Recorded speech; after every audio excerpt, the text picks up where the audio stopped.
Let's see. Hi everyone, how are you doing this morning? Hopefully good. Thumbs up if you're doing well. I guess thumbs down if you're not. Yay!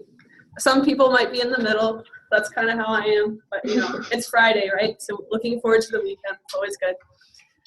So today, Sneha and I are going to be talking to you about multiculturalism and the role of minority populations in Hungary and India.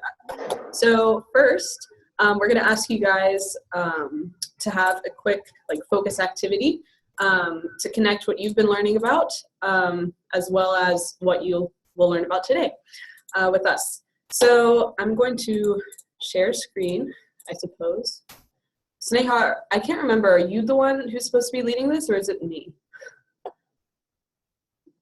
And you're frozen.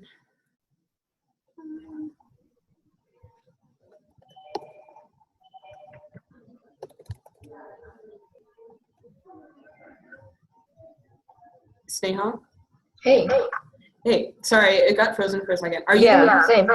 Are you the one who's supposed to be leading the focus activity, or is it me? I'm sorry, I couldn't.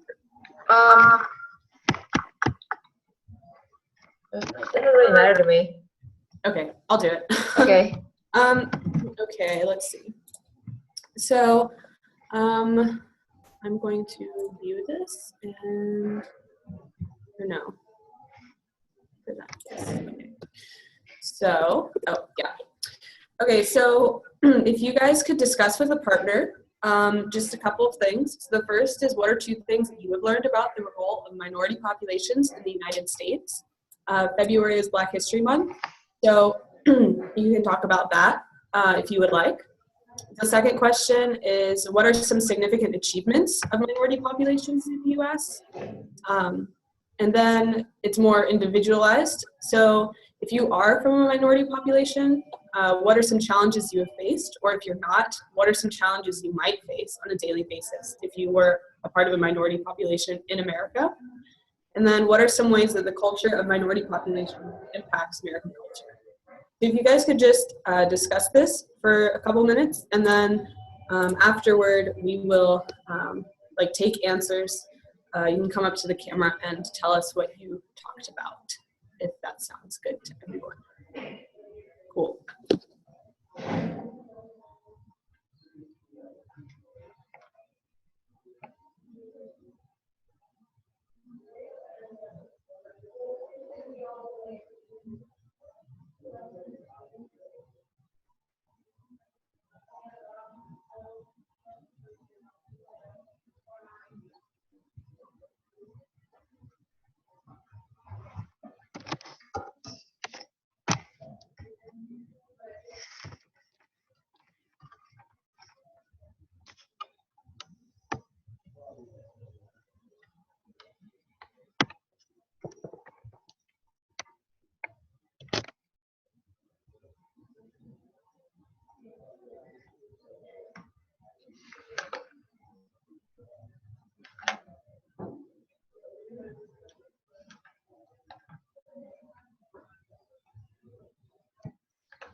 Okay. So, yes, ma'am.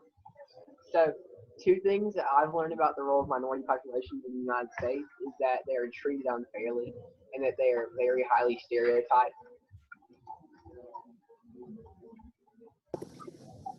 Thank you.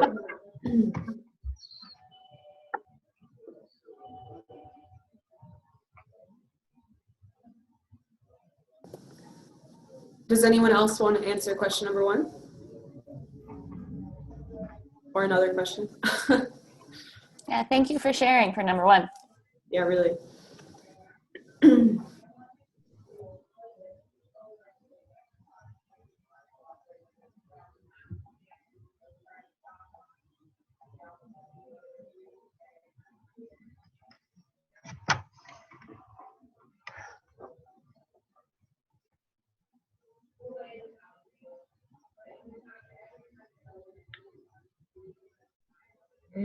How about what are some of the stereotypes that you've learned about minority populations?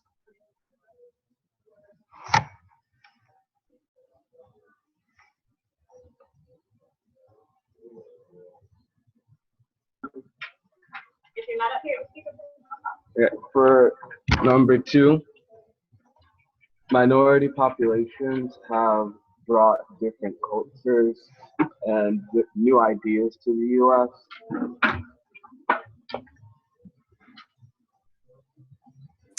Good. I think you might be muted again, Sylvia. Thank you. That's a great answer. Sorry.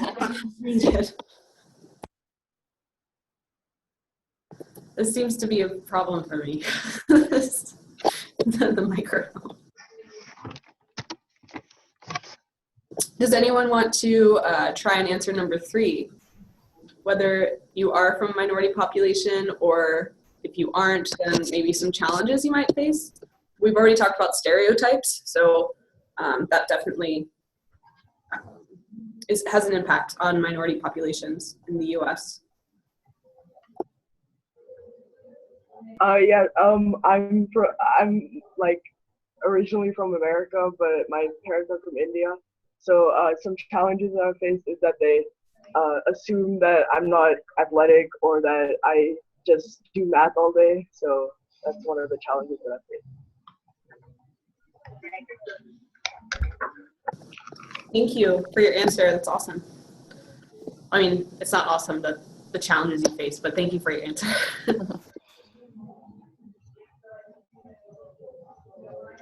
Anyone else want to give it a go?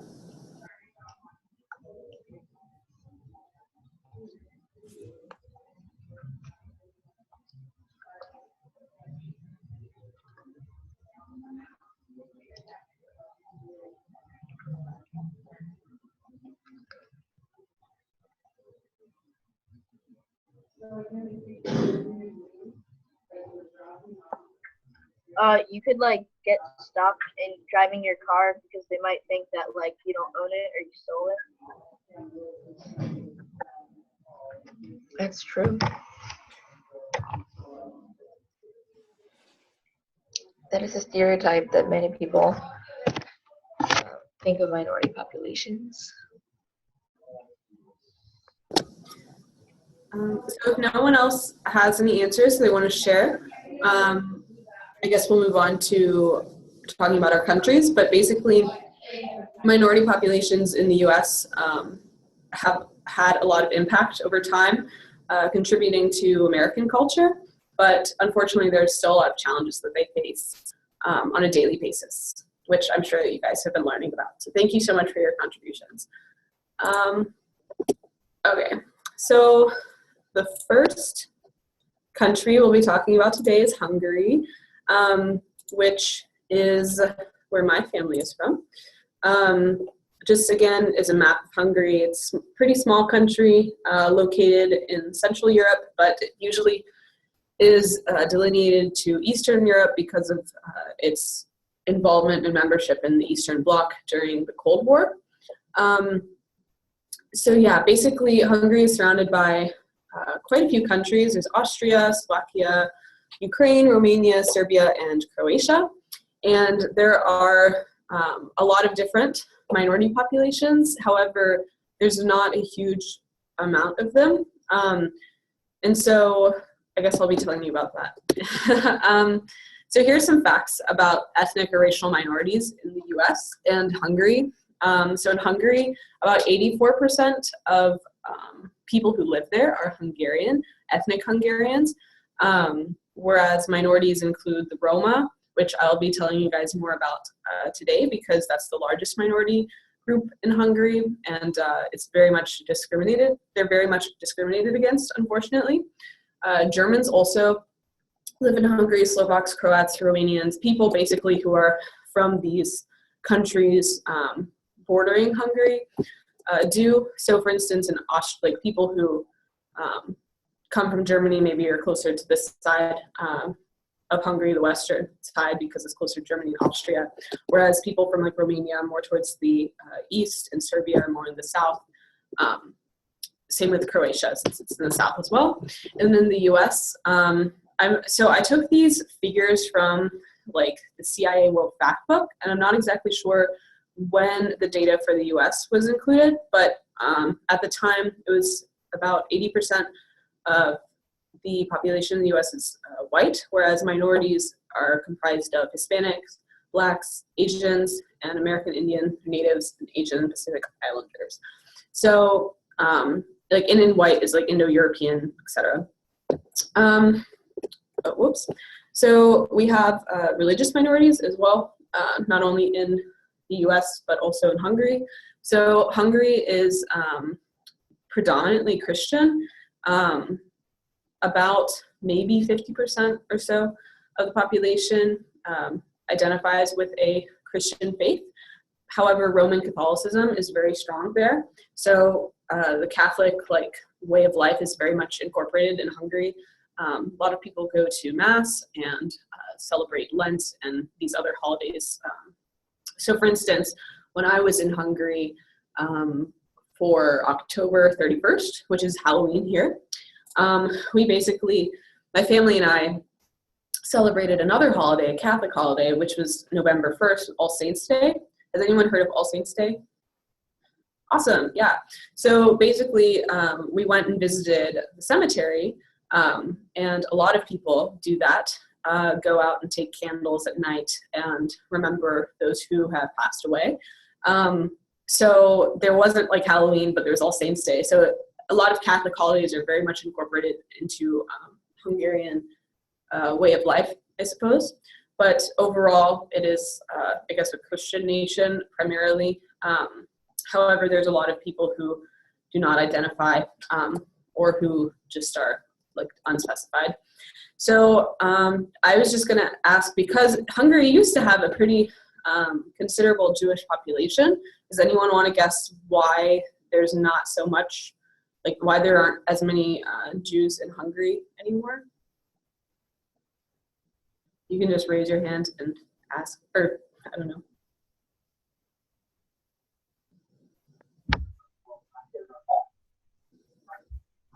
Hey.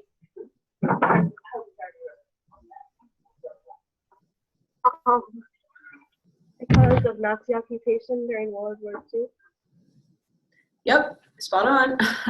Unfortunately, during the Holocaust and during World War II, a lot of the Hungarian Jewish population was either deported to work camps or just executed. So for like the first part of the war, for most of it actually, Hungary was a relatively safe place for Hungarian Jews. It wasn't really a safe place for Jews of other ethnic minorities, but there was a distinction between Hungarian Jews and just like any Jew. And Hungarian Jews were, although persecuted, protected for the most part. However, once Nazi occupation occurred, and, when the Germans came in 1944, and Ferenc Szálasi, a fascist leader, was put into power, mass deportations of Jews began. So there were ghettos set up in Budapest. People were deported to Auschwitz, and or other places were just executed alongside the Danube River, which is a river that runs through the city. And so there's like a monument, for instance, that shows like shoes beside the river to represent all the people who were shot and killed. So it's very sad, but it's estimated around 500,000 people were either deported or killed during that time. And so there's still a lot of like Jewish culture in Budapest. You know, there's a really nice synagogue and all these different things, but for the most part, there's not a huge Jewish population anymore, unfortunately. So this is just an example of, like a historical example of discrimination based on, you know, minorities. So here's just another quick comparison is like languages. So in Hungary, as you can see, almost 100% of the population speaks Hungarian, which is a very high percentage.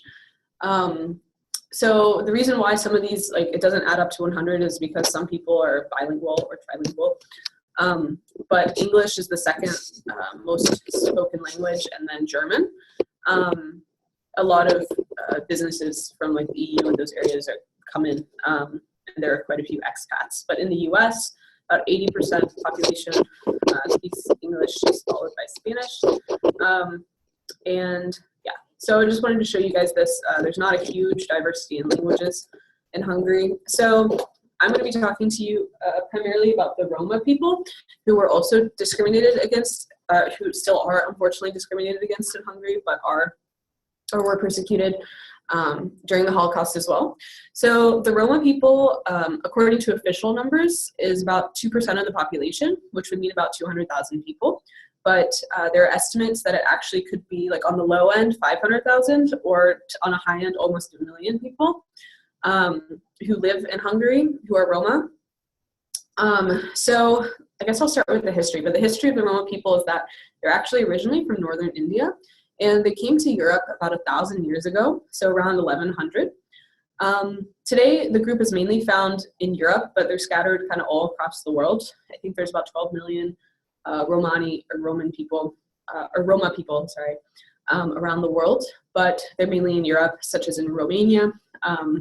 But throughout their history, unfortunately, they were enslaved. At first, when they came to Europe, such as the Ottoman Empire, expelled, such as in Germany, they were just kicked out, or executed, such as in the Holocaust. So during the Holocaust, the amount of deaths of Roma people is uncertain, but the estimates are between 250,000 and 1 million, because, of course, during the Holocaust, a lot of different people were persecuted against. Unfortunately, today, not only in Hungary, but just in Europe in general, the Roma people are discriminated against. In Hungary, there is an institutionalized discrimination. So in terms of employment, housing, education, healthcare, basically they're discriminated against. Politically, there's a lot of anti-Roma sentiment, and usually they're demonized or, basically spoken badly against with derogatory language. But the government in Hungary denies this. However, of course, there are speeches and there are things that you can actually see that, yes, this is occurring. Excuse me. And unfortunately, so the Roma unemployment rate in Hungary is about 70%, according to 2012 figure. That might have changed, but it's very high. And there's segregation, so they usually live in separate, neighborhoods or dominantly Roma neighborhoods. So there's a suggestion that maybe one of the reasons why they remain so isolated and why they're so discriminated against is because they really try to avoid assimilation, or at least some of them do. So they try to preserve their own culture, but they have had this history where they've been persecuted against for so long that it makes sense that they would not want to necessarily be integrated into the culture, because they might get hurt again. But so unfortunately, there's definitely a lot of problems still going on with the Roma in Hungary in general. Unfortunately, because of it, there's a very far right political party called Jobbik, which is like to make Hungary better, or that's their slogan. But they're very anti-Semitic, and they're very anti-immigrant, and they're very anti-Roma, and they got about 17% of the vote, I think, in the last election, which is quite high, unfortunately. So basically, yeah, there's widespread discrimination against the Roma people. So Hungary is does not have the most amount of Roma. However, it does have quite a bit, from this map at least, in Europe, according to a 2008 thing. But Romania, you can see, in Turkey at that time had the most, but Roma can be found all over Europe. And I just wanted to show a couple of pictures. So this is like traditional Hungarian dress, traditional Hungarians, I suppose. And in Hungary, there's about 10 million people or so. Most of them are ethnic Magyars or Hungarians. And these are the Roma. Since they came from northern India, they look a little different. Unfortunately, they live most of the time in basically camps, or almost like camps, but where there's not very good housing, and it's just not very safe for them. But unfortunately, their plight is not only a Hungarian issue, but it's a European-wide issue. So that's my spiel about Hungary and the Roma population. And next we will go to India, and I will let Sneha take over.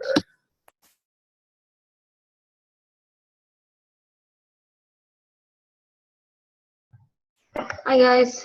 Let me see. How do I share?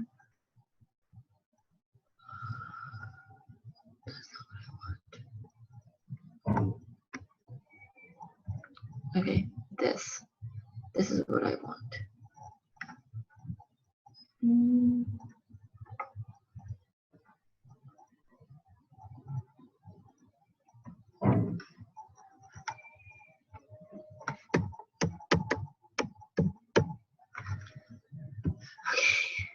Is this right? Can you guys see this?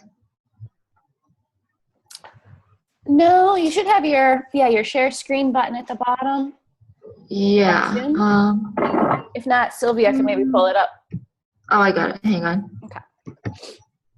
How's that? Yep. We see it. Okay. Okay.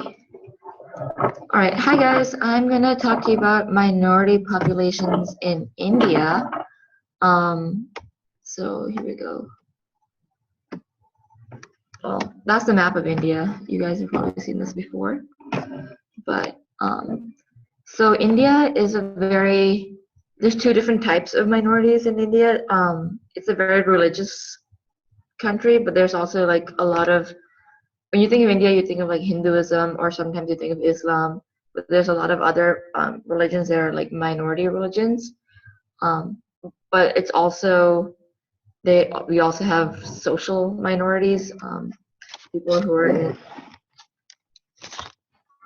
well, before, now this is illegal, but so there was a caste system in India, and that was a very traditional system that would separate people in like a hierarchy of like how good you were, basically. And there are the lower castes. According to this caste system, there are the lower caste people who are minorities in India, who were basically treated very unfairly, and still are to this day.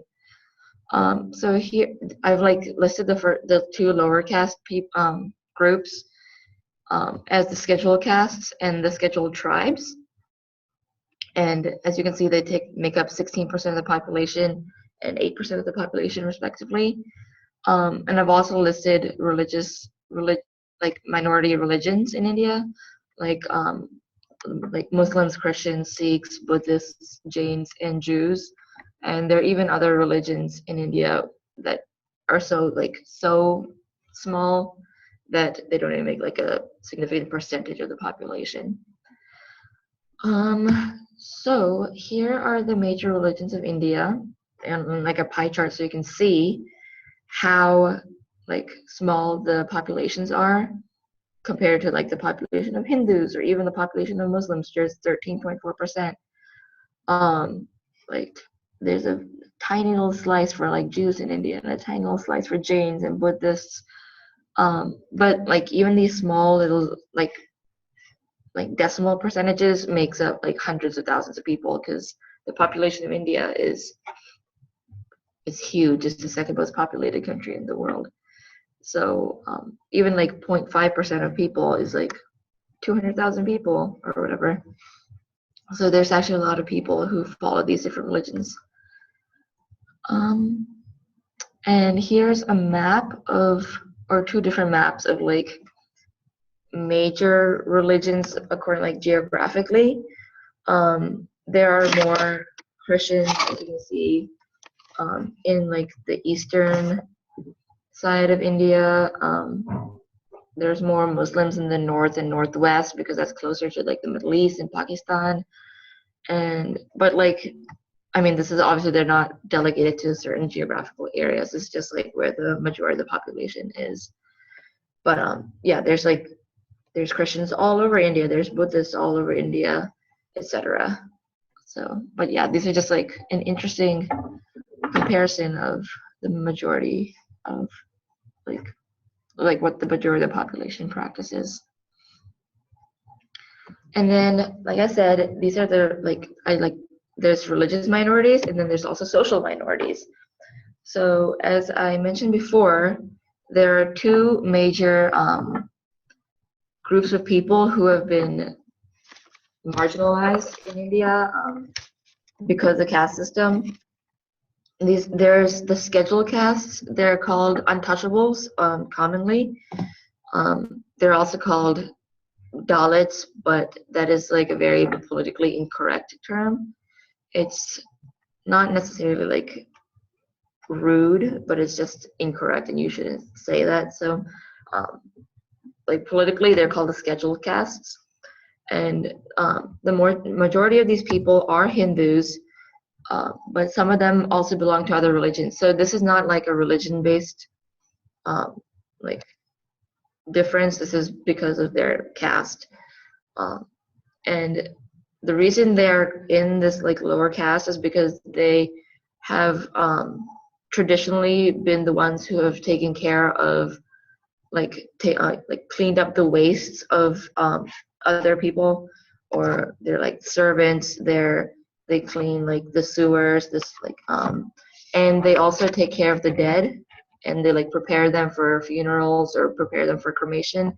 And because of this, they're considered like unholy or dirty and untouchable. And like back in like even 50 years ago or 100 years ago, like people weren't allowed to talk to these people, and like the untouchables, they weren't allowed to look at them, touch them, talk to them. They were like basically unseen or ignored. But since the caste system has been abolished, they are more they're getting like more rights in society and stuff, but they're still very marginalized. They still are like delegated to these traditional jobs. They don't really get jobs. They like get like very low level jobs. They don't like get into like higher paid jobs or higher like, or jobs that are like considered for like better or like more acceptable. And they are like, there's like the education system is like biased against them. The workforce is biased against them. Even like religious places like temples or churches and stuff are biased against them. Like they just don't have many rights, but they are fighting. They're constantly fighting, and they're like putting on protests and like trying to get more rights in society. And then the other marginalized group I want to talk about are the scheduled tribes.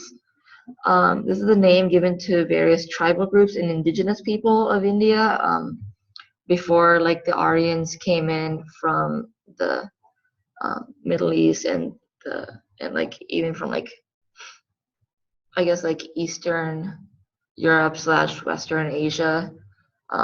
There was like the Aryans who came in from that area into India, but before that there were like indigenous tribes, like how we would call like the Native Americans in America. And so these are various tribal groups and indigenous groups who follow their own religions. They follow like various religions. They all have their own like pagan religions, or that's what like they're called. And they're separate from the majority of society. They don't really like mingle with society. They don't really live in cities or anything. That you'll find more of them like in like rural villages and stuff like that. But they are also just as marginalized as the scheduled castes, if not even more. And yeah. So these are some pictures that I have of the scheduled castes people, or the untouchables. As you can see, they like are also living in very rural areas, and they're very poor. They don't have many opportunities to get rich, like so. But they're living their lives happily, I guess, or not happily. But yeah, that's the end of that. So, as our discussion,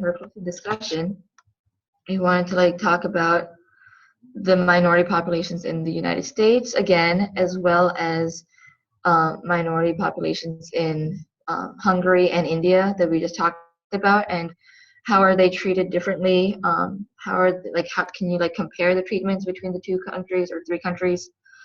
And how has the treatment of these populations like changed over time? Especially in the U.S. or even in Hungary and India. Yeah. So if you can like discuss with your friends or your partners at your tables, and I guess come up and answer the questions.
And for this activity, like when we're talking about minorities in the US, you can talk about, specific minorities such as African Americans or Asian Americans, how they were treated in the past, how they're treated today, in comparison with how the Roma are treated in Hungary and the scheduled tribes and scheduled castes, I guess, or formally scheduled castes, are treated in India.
If anyone has an answer to question 1 or question 2, feel free to come up. So yeah, it could be any similarities and differences you guys see, or anything that maybe even surprised you about what you learned about Hungary or India today.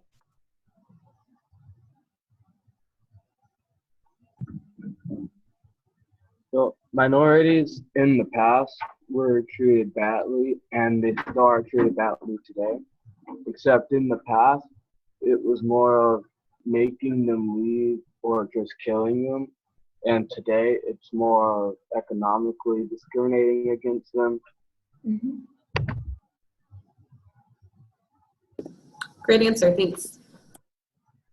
Yeah, and that's definitely true at least in India with these, like with the scheduled castes.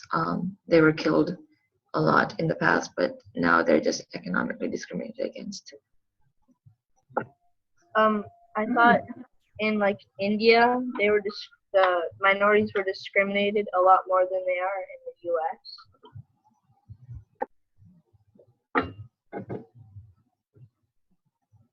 Yeah, it could be. I don't actually know like statistics on that, but there are a lot more differences between minorities and like the majority populations in India, I suppose.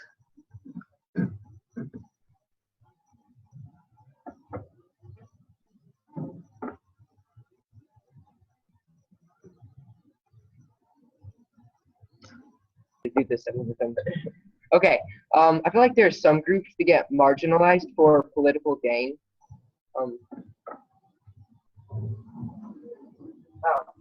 Okay. That's a great answer.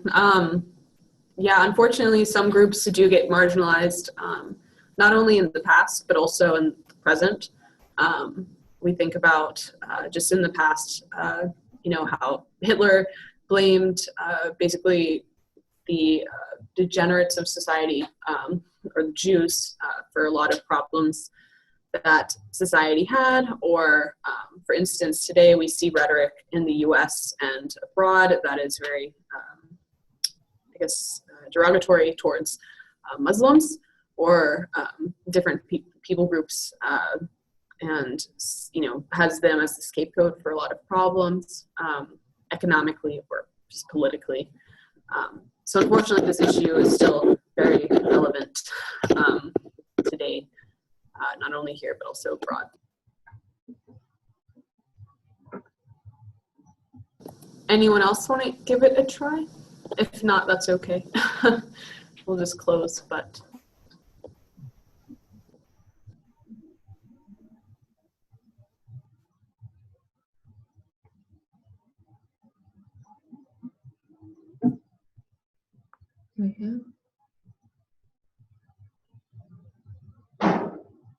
Just for how the minority population compared to the US. In India, when you have the caste system, you have people who are following the same religion and are the same race, but they're still the minority. Like you can be non-inclusive for that. They're still the minority, but in the US, it's mostly divided by like what race you are, what gender you are. So yeah. Yeah, that's very true in India. There are many different religions, but there's not many different races. I feel like the majority of the population are Indians, but they're still discriminated against because of the caste system or because of whatever religion they follow.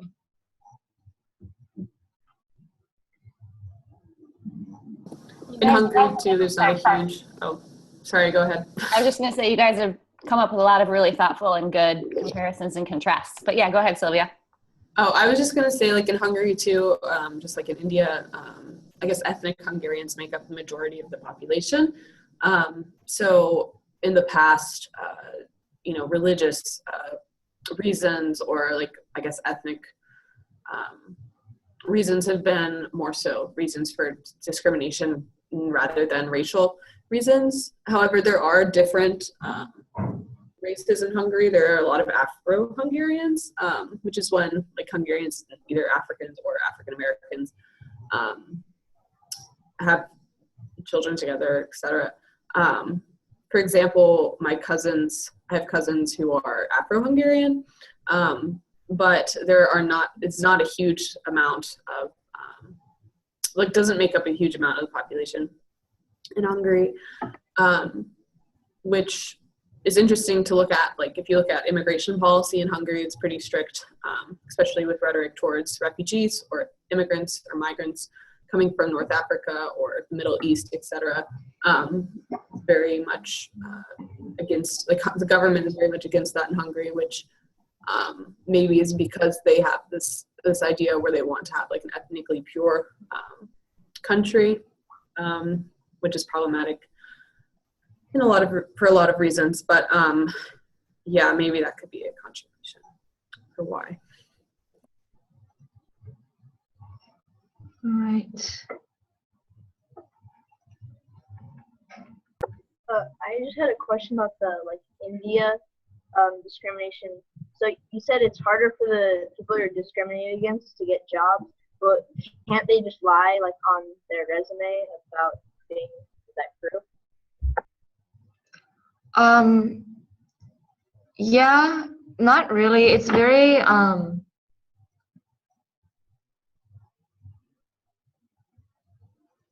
I don't know, it's kind of you can tell from what they're from their past experiences, or from their their social economic status, or even from their names, or just if they're in the if they're in the area and they're trying to apply for jobs or something, you can tell what if they're part of the scheduled caste or not, or even what rank in the caste system. So even though it is outlawed, it's still very prominent in society. And yeah, and people from different castes are technically not they don't like to marry within different within a different caste. So they're still very divided. So it's pretty easy to tell, and because of that, it's even more unfair because they can lie, but it's just straight discrimination from the employer at that point. Sneha, can you talk a little bit about if people from different castes marry, or from different groups in India marry? I know I have a friend whose parents are from kind of two different social groups in India and got married, and it was really looked down upon that they had a child together. Yeah, that's one of the main reasons the caste system was abolished, was because of arranged marriages and how popular they are in India, and how the caste would stay within their own caste. Brahmins would only marry Brahmins, and if you married beneath you, then it was a huge deal and very looked down upon. And sometimes they would even be cast out of the family, or whatever, because of that, which is it's a very interesting problem, because there's really no basis for it anymore. In hundreds of years ago, there was a basis for it. They would try to keep different castes separate, just so that, because of socioeconomic status and compatibility and stuff like that. Brahmins were supposed to be scholars, and they wouldn't really be able to live with someone who was a merchant or something. But that was very, very, very long ago, and now the caste system is completely irrelevant to daily life, except for in to your individual life, except it's very prominent in society, and it's very strange. But yeah, it's still to be married into a different caste is often happens through economic issue means, if you don't, for some reason, if your parents arrange a marriage for a girl from a higher caste, but with a guy from a lower caste, then it could be for economic means or something, or it's usually considered a love marriage, and that's also looked down upon in some areas. So yeah. but it's getting better.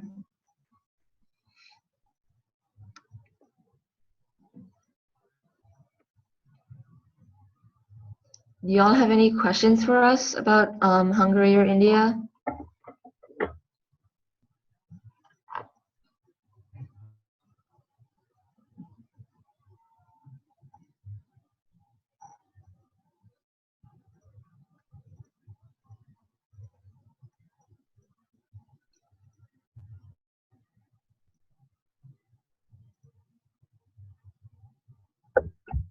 I actually wanted to say one thing about like the arranged marriages.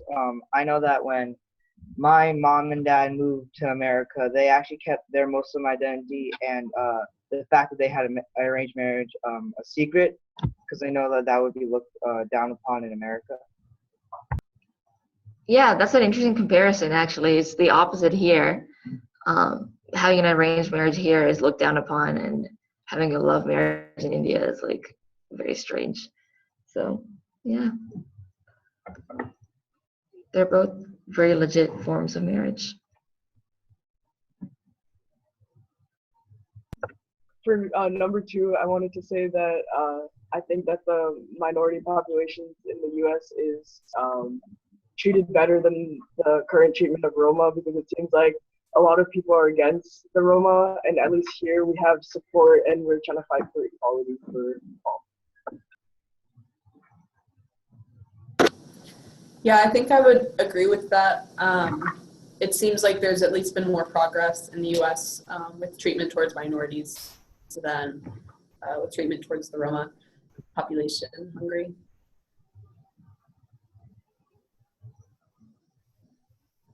Well, okay.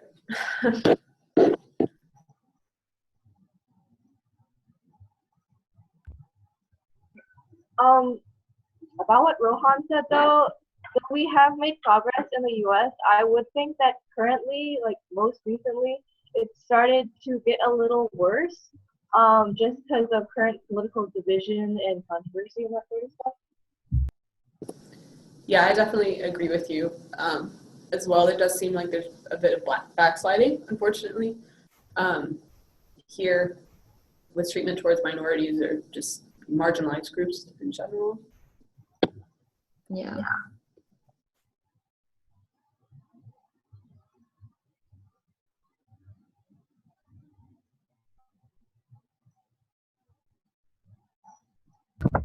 I had a question for both of you. I was wondering if you think it's possible to completely eradicate the discrimination of minority populations. That is a good question. Sneha, would you like to take a stab at that first?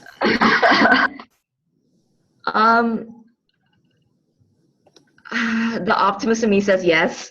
It is possible. I feel like it's going to take a lot of time, and it's going to take a lot of effort, especially from the younger generations, because we are growing up in, like, every generation is different, and we're growing up in a time period where, like, social activism is very important, and like accepting people and like and understanding other viewpoints is very important, as at least for the majority of like my generation, or even like younger, like grade school kids like you guys.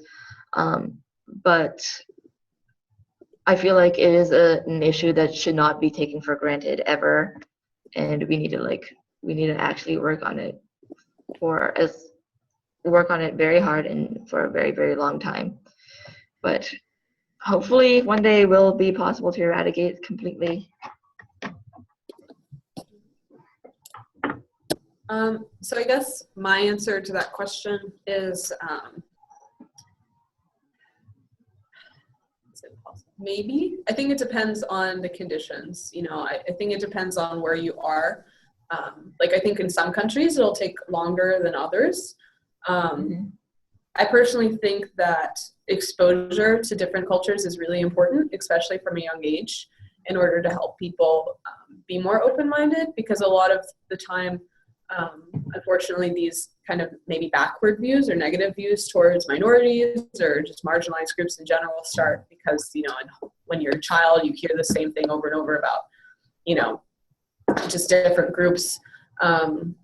So I think that, again, it's something that would take a lot of effort, a lot of working together between. A lot of education. Yes, and a lot of education. And not just like tolerance of other groups, but just acceptance and like acknowledgement of how important the contributions have been. And, I think it's hard to swallow sometimes for people who have treated minority groups in the past negatively. It's hard to swallow like their maybe like ancestors' responsibility towards that, but I think that's really important as well, and acknowledging that, maybe I didn't personally play a role in this, but like past, maybe my grandfather did or whatever, and that's, a problem. And I think that's kind of the first step, just greater awareness and education. But yeah, I don't know. I think it's a lofty goal, but definitely one that we should strive towards. So. Yeah. And I'd agree, like romanticism of the past is a major reason why issues still are like present, or at least from my own observation, that the reason issues are still present today.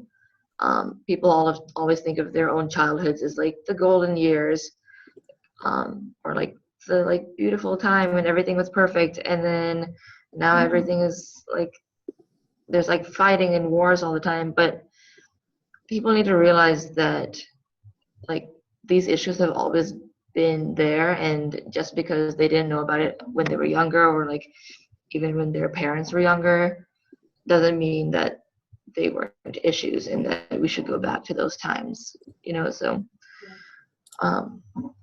it's just a lot of education, and like you said, it's not tolerance, it's actively making people feel accepted and giving them opportunities, and like actively fighting for equality, and not just we're not going to hurt you anymore, but actually we're going to help you kind of ideology that was going to. I think this has been a really good discussion, so thank you guys so much for all your contributions and questions and answers. I think your class ends pretty soon, so I should wrap it up. Yeah. But basically, just the goal of today is just to show that, unfortunately, not only in the U.S. but just in many countries. Hungary and India are complete opposite, like sides of the world, Yeah. Different systems. But unfortunately, racism or discrimination, prejudice still exists there, and it's important to know, I guess, the contributions that minorities make. So. For instance, something I forgot to say is that there are some Roma people who have become, politicians, or who have achieved different, positions that have put them in a place where they can advocate for better treatment, which is really good. But of course, there's still a long way to go, not only for them, but a lot of different groups in a lot of different countries around the world. Yeah. And I'd also like to add a point of minorities are not always, well, at least like as you can tell from like Hungary, or from like our topics of like Hungary and India, minorities aren't always race. It's not always religion. It's also can be ideologies. It can be gender. It can be like lifestyle. Anything that will make that will like cause someone to discriminate against a group of people or to marginalize them for various reasons. Like they're also considered minorities, and they should also like be included in your like considerations when you think about this issue. Well, thank you guys for being involved in everything, and you have a good weekend. Thank you guys. Bye. Bye.